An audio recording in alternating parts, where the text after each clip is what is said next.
합니다.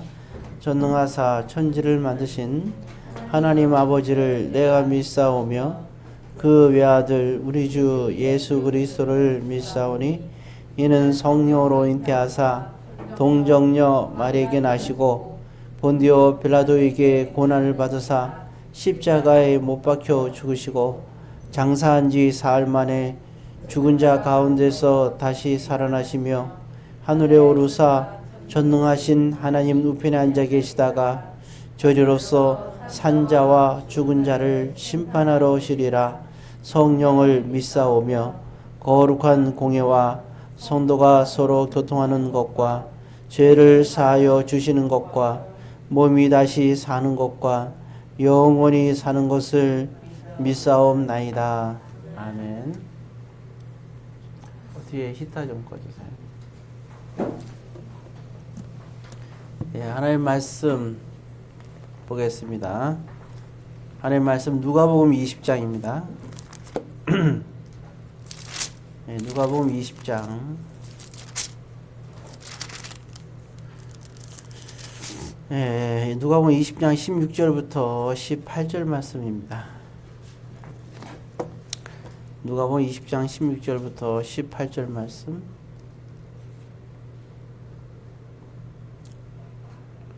자, 제가 16절 읽을 테니까 여러분들이 17절, 18절 읽어주세요.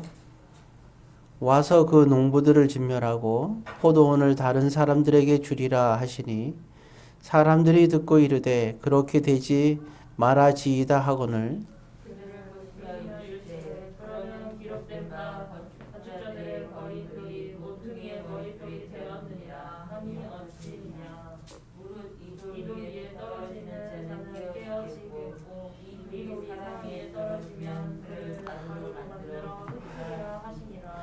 아멘. 사랑의 아버지 하나님, 오늘 이 시간에도 성령 하나님께서 함께 해주시며 오늘도 주의 말씀에 귀한 은혜의 시간이 되게 하여 주옵소서. 예수님의 이름으로 기도드립니다. 네, 참 어쩌면 우리가 신앙에 있어서 가장 기본적인 것이라 볼 수가 있어요. 우리가 오늘 본문에 보게 되면 건축자들의 버린 돌이 모퉁이 돌이 된다. 여러분들이 이 말씀 잘 알 거예요, 그죠? 예수님께서 이 말씀하셨는데 원래 이게 시편에 나오는 거예요. 시편 118편에 나와요. 그 다음에 22절에 보면 건축자의 버린 돌이 집 모퉁이의 머릿돌이 되었다. 이런 뜻입니다. 이게 어떻게 보면 이게 뉘앙스가 비슷한 것 같은데 좀 차이가 있어요, 사실은 이게. 이 부분이. 이제 물론 이제 근본적인 이제 의미는 똑같겠죠. 자, 지금 이제 이 내용은 지금 서기관과 대제사장들과의 대화 속에서 나오는 얘기 중에 하나예요. 이때 그 비유의 말씀과 이때 아주 중요한 그런 얘기 나오는데, 거기 아주 유명한 예수님의 명언 중에 하나가 나오는데, 25절에 보면 나오죠. 가이사의 것은 가이사에게, 하나님의 것은 하나님께. 이 말이 여기서 나오는 거예요. 그런 본문이 나오는 것 중에 한 가지에서 이런 말이 나온다. 이 말을 하시는 여정 속에서 그래서 그 말이 나오기 전에 이제 먼저 그 비유의 말씀을 하시면서 하시는 말씀입니다. 그래서 여기 서기관과 대제사장들에 관한 그 대상으로 해서 일단 말을 하는 거다 하는 걸 여러분들이 알고 있고 아마 이게 이 부분을 읽으면서 이제 우리 자신들은 서기관들하고 대제사장들의 입장에 우리가 있는 건 아닌가. 이 사람들도 하나님을 믿는다고 하면서 이제 이렇게 이 비유의 말씀에 해당되는 가슴이 찔리는 일인데, 자, 우리 한번 무슨 얘기인가 한번 이제 보면 그렇죠. 자, 이제 9절부터 이야기가 시작됩니다. 9절부터 이야기가 시작돼서 18절에 이제 비유가 일단은 마무리된다고 생각하면 되는데, 이제 이런 비유죠. 아무튼 이스라엘 백성들은 포도를 많이 지니까, 그래서 포도원, 이 큰 포도원의 주인이 있는 거예요. 포도원의 주인이 있는데, 이제 이 사람이, 이제 저기 타국에 오랫동안 가 있게 되는 거죠. 가니까 거기에서 이제, 거기 농부들에게 이제 그 나눠서 이렇게 세를 주는 거예요. 너는 이만큼 농사 져서 얼마만큼을 나한테 줘라. 이게 이제 약속을 하고 떠난 거예요. 자, 그러니까 이제 그 1년에 지나서 농사를 다 졌어요. 그럼 그 사람들 수익이 있었을 거 아니에요. 그죠? 그러니까 이제 종들을 보내는 거예요.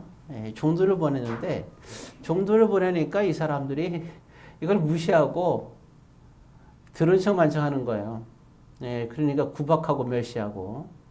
그래서 몇 번을 보냈다고 나오냐 보게 되면 거의 10절에서 12절 보게 되면 3번이나 보냈어요. 종들을. 막 상하게 하기도 하고 때리기도 하고 내쫓기도 했다 이렇게 나오고. 자, 이렇게 주인이 가만 보니까 야, 이게 종들을 보내니까 안 되는구나. 그래가지고 이제 그 13절에 보게 되면 사랑하는 아들을 보냈다 이렇게 나왔어요. 내가 사랑하는 아들을 보내면 걔도 좀 존대하게 여기겠지 하면서 이제 보낸 내용이 나옵니다. 자, 이렇게 보냈더니 농부들이 보더니 결국은 그를 죽이려고 근데 그를 또 포도원밖에 내쫓아서 죽였다 이렇게 나왔습니다. 예수님의 비유는 여기까지 비유가 됐어요. 그러면서 이제 묻는 거예요. 그러면 이런 상황이 됐을 때 포도원 주인이 왔을 때 과연 그 농부들에 대해서 어떻게 하겠느냐 이 질문을 하는 겁니다.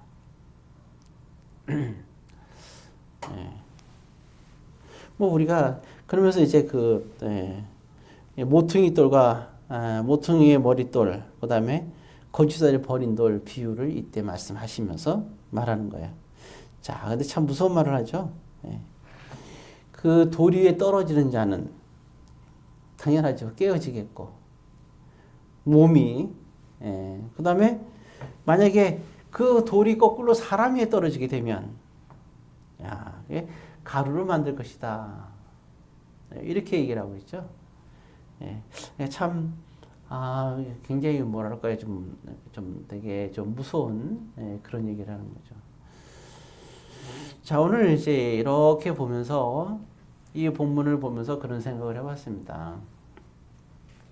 우리가 이 사람들도 서기관들과 대제사장들이잖아요. 대제사장들이니까 이 사람들도 열심히 나름대로 섬긴다고 섬기는 사람들이에요.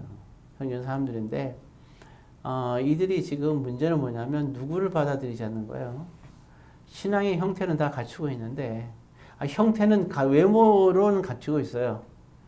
근데 이제 알맹이가 없는 거죠. 그들은 뭘 이제 원하지 않냐면 지금 그 주인이 그 포도원을 갖다 큰 그들에게 은혜를 줬잖아요. 그죠?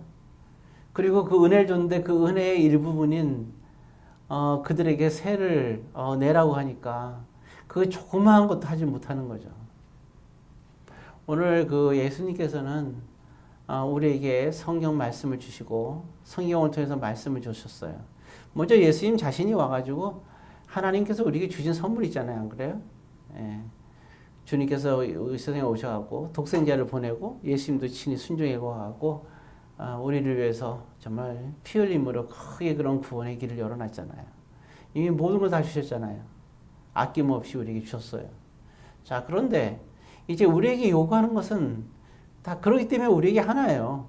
은혜를 일부분이라도 너희들이 갚으라는 거예요. 일부분이라도. 응? 예수를 통째로 주셨잖아요. 우리에게 피 흘리기까지. 그래서 일부분이에요. 일부분. 예수님 위해서 살아라. 그러니까 하나님의 말씀, 하나님의 뜻과 하나님의 말씀대로 열심히 살아라는 겁니다. 응? 말씀대로 순종하면서 살고. 그게 어려울까요? 근데 이들은 거부하고 있었거든요. 그러니까 이들은 거부한 거야. 종들을 3명 보는데도 거부하고 있고, 아들을 보내도 아들도 거부하고, 아들이나 그 아버지 뜻을 거부하는 거죠. 그러니까 그들은 이렇게 그 귀한 종들과 사랑하는 아들을 그냥 팽개쳐버린 거예요. 그게 버린 돌이야. 건축자는 이 사람들이에요. 이 농부들. 그들이 이렇게 하라고 하는데 그들의 말을 무시하는 거예요.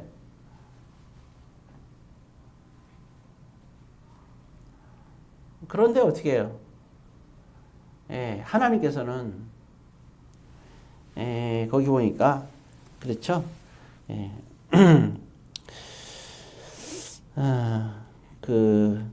거기 17절에 보면은 우리가 읽었듯이 자 17절 다시 읽습니다. 그들을 보시며 이르시되 그러면 기록된 바 건축자들의 버린 돌이 모퉁이 돌이 되었느니라 함이 어찌미냐. 그렇죠? 그러니까 사람들은 그걸 무시했어요. 그 농부들은 정말 무시했어요. 그렇지만 하나님은 그 버린 돌 그거를 뭐로 삼았냐?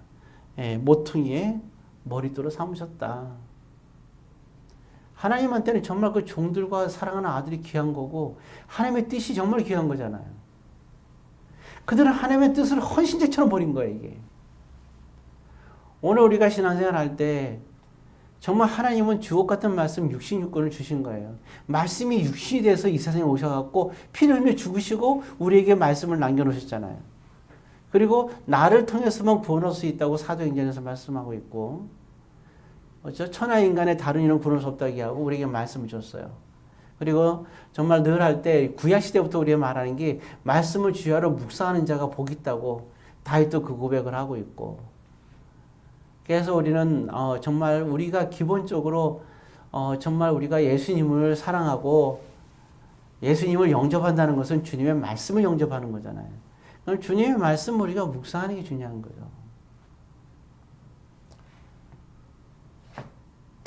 왜 우리가 이렇게 보게 되면 특히 청년부 같은 경우는 왜 이렇게 그 청년부 모임을 할 때도 짧게 할 때도 왜 하게 되느냐? 그 이유는 가장 큰 이유는 그거예요. 최소한 그 모임을 중요시해서 잘하라는 게 아니고 모임에서 뭔가 큰 걸 깨달라는 게 아니라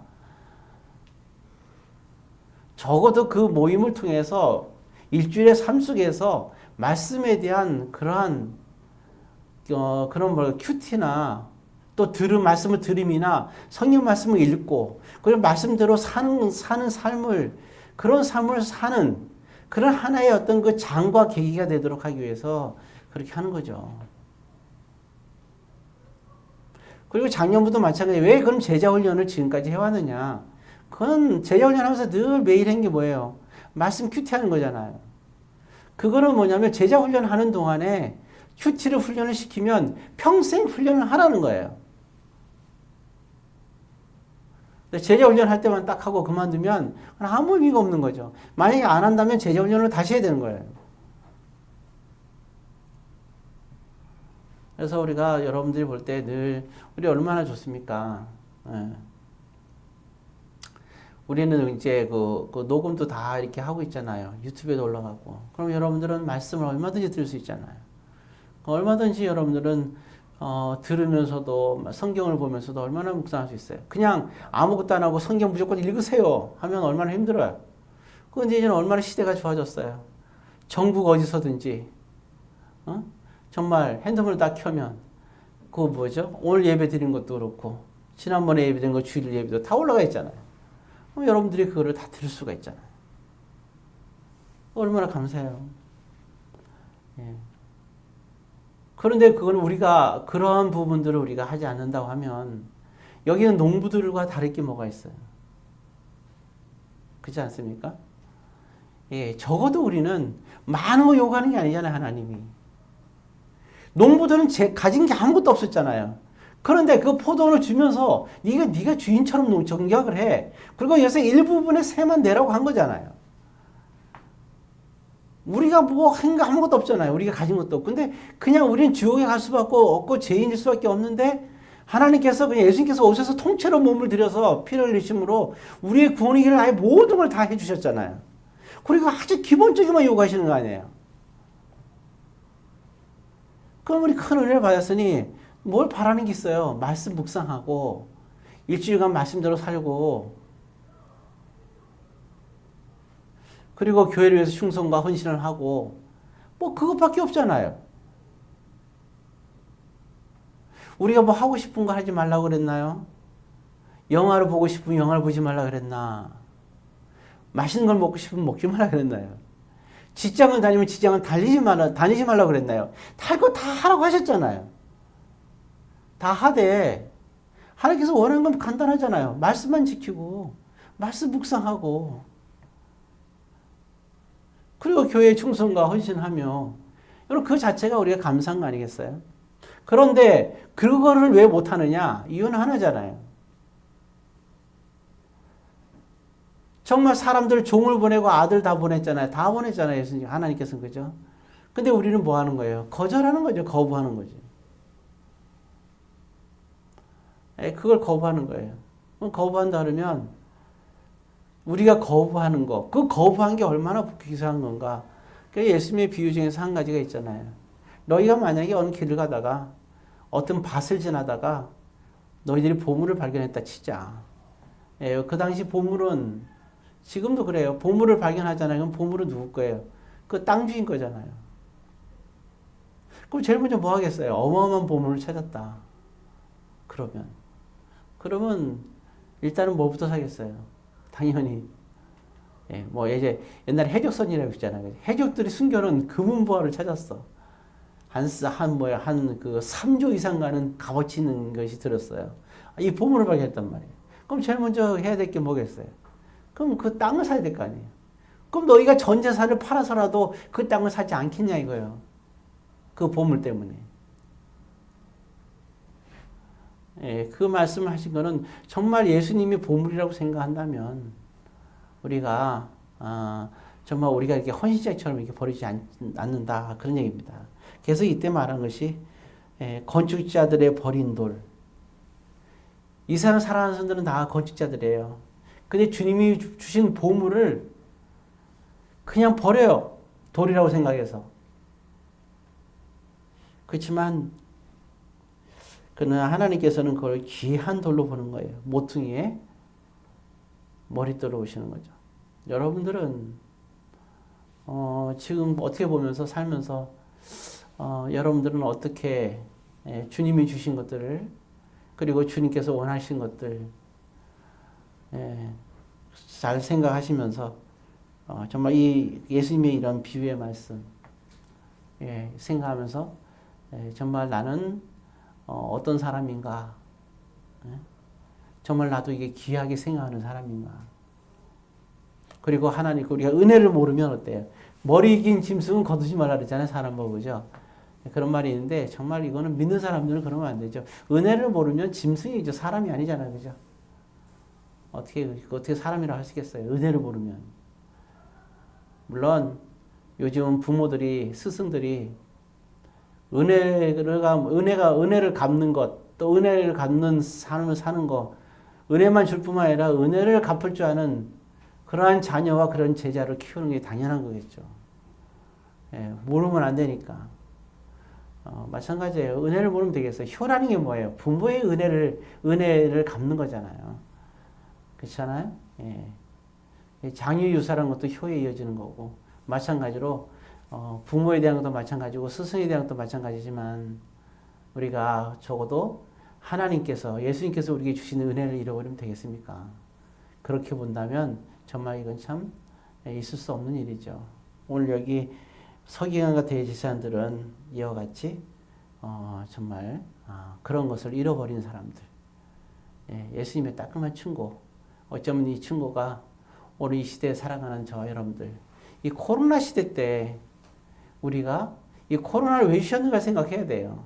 그러면서 어쩌면 우리가 서기관과 대제사장들의 모습을 보면서 돌이키기를 바라면서 주님께서 코로나를 주신 거 아니겠어요? 그렇다면 이제 돌이켜야죠. 왜 어려움이 오겠어요? 어려움이 올 때 내가 뭐가 문제 있는지를 찾아서 여러분들은 내가 늘 강조했지만 다시 한번 강조합니다. 큐티를 하지 않으면 성도라고 할 수가 없어요.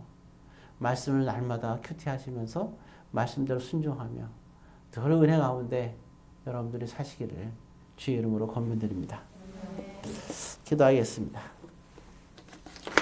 사랑의 아버지 하나님, 오늘 주님의 또한 이와 같은 권면과 친구 같은 이 비유의 말씀, 우리가 깊이 가슴에 새기고 우리가 영적인 신앙의 회복을 다 가질 수 있도록 축복하여 주옵소서. 예수님의 이름으로 기도드립니다.